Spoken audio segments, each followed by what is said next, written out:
सबसे पहले डॉक्टर विश्वरूप राय चौधरी जी के पास चलते हैं कि डॉक्टर साहब, आपने ये कोरोना समय में सुदर्शन पर बोला था, तब मुझे याद है कि तब एलियोपैथी के एक डॉक्टर शो में जुड़े थे, उन्होंने कहा था क्यों डरा रहे हो, ऐसा कभी कहीं हुआ है क्या? तो आपने कहा था ऐसा होगा। धन्यवाद सुरेश जी, आपने पहली बात तो मौका दिया मुझे तब जब सारे यूट्यूब चैनल बंद हो गए थे मेरे। वो टाइम था जब वैक्सीन आई नहीं थी, 2020 की बात। वैक्सीन आने वाली थी, बस ये अनाउंसमेंट था। और तब मैंने बोला था, आपके चैनल में आके ही बोला था कि भाई ये वैक्सीन लगाने से लोग खड़े खड़े मरेंगे, पैरालिसिस होगी, कार्डियक अरेस्ट होगा, हार्ट अटैक होगा। ये उस वक्त कोई प्रिडिक्शन नहीं था। उस वक्त बेस्ड ऑन द साइंस ये कोविड वैक्सीन के इंग्रेडिएंट जिस तरह से वो बन रहे थे, उस प्रोसेस को समझने के बाद ये कंक्लूजन निकला कि ये तो वैक्सीन नहीं है, वैक्सीन के नाम पे एक जहर दिया जा रहा है, we can call it a slow poison.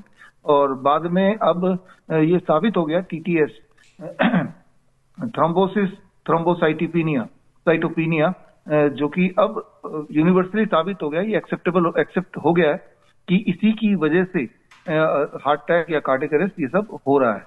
तो उस वक्त जो मैंने बोला था वो आज अनफॉर्चुनेटली सच होता हुआ दिख रहा है। बड़ा दुखद बात है। जो वीडियो आपने अभी दिखाया ये तो दिल दहलाने वाली बात है। मतलब इतना ज्यादा विकराल रूप ले लेगा कि छोटे छोटे बच्चे भी उसके चपेट में आ जाएंगे, इतना तो मैंने नहीं सोचा था। लेकिन ये क्लियर था, उस वैक्सीन लगाने का एक ही पर्पस है, लोगों को क्लियरली मारना, स्लो पॉइजन देना, जो कि वो वैक्सीन कर पाया। और अब मेडिकल जर्नल में, इवन लैंसेट में इस बात का प्रूफ तक भी पब्लिश हो चुका है। अब तो कोई कंफ्यूजन नहीं है कि इससे हो रहा है कि नहीं, इसी से ही हो रहा है, साबित भी हो चुका है, मेडिकल साइंस के अंदर ही साबित हो चुका है। बिल्कुल।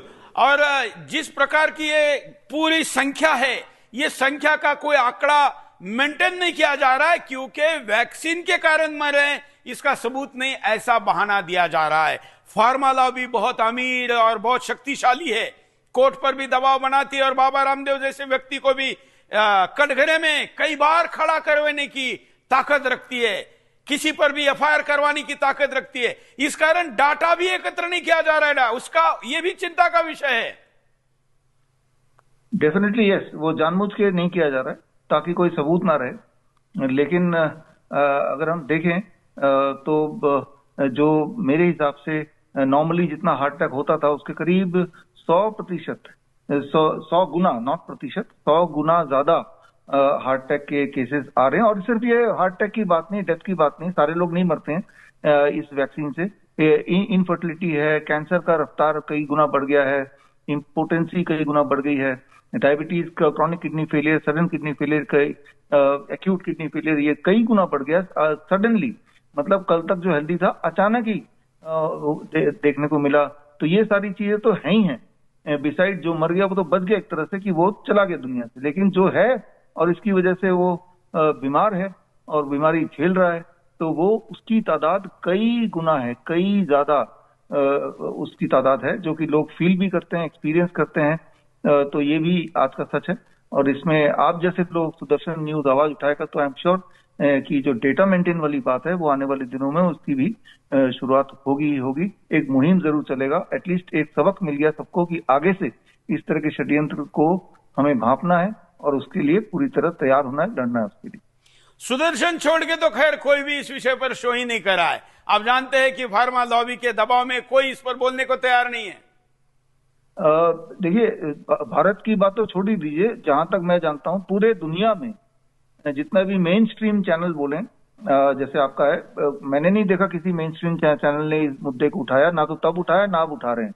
मुंह दबा के, दबे मुंह से तो कोई बोल रहा है, लेकिन इतने ओपनली जिस तरह से आपने आज का कार्यक्रम भी रखा, ये पूरे दुनिया में, चाहे वो CNN हो, चाहे वो BBC हो, किसी ने ना तो तब उठाने की हिम्मत की, ना ही अब उठा रहे हैं। जबकि अब तो मेडिकल जर्नल में साबित हो गया, उसके बावजूद भी, कोर्ट में साबित हो गया, उसके बावजूद भी वो लोग दबे हुए हैं। आप सही बोल रहे हैं, they are being funded by the pharma company, तो वो इसीलिए वो दबे हुए हैं। बड़ी से बड़ी बीमारी का आसान से आसान इलाज घर बैठे ही हो सकता है। अधिक जानकारी के लिए कांटेक्ट करें नियरेस्ट डॉक्टर BRC क्लिनिक @